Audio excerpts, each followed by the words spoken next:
idol, nagtabas kami ng gulong ngayon sa piloder, gawing kambosing. Ito yung tatabasin ko mga idol. Yan yung mga kasama ko mga idol. Yan yung bus ko yan. Yan Ito yung tatabasin ko ng mga gulong.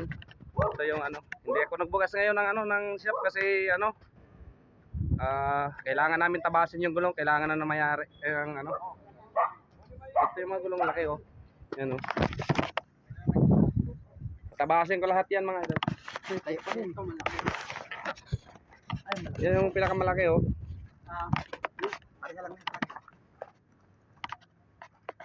ito mga idol yung tatabasin ko ito yung tatabasin ko ito ganito siya kalaking gulong laki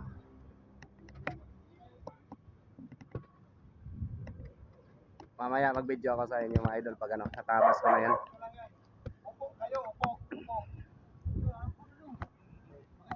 Ayan na sila Hindi kaya yan. Talong mo na Loy. Tabayanan nyo na lang mamaya idol yung pagtatabas ng mga gulong na to. Hindi namin kaya hindi kaya namin ibaliktad kay sobrang laki. Yan lang po muna.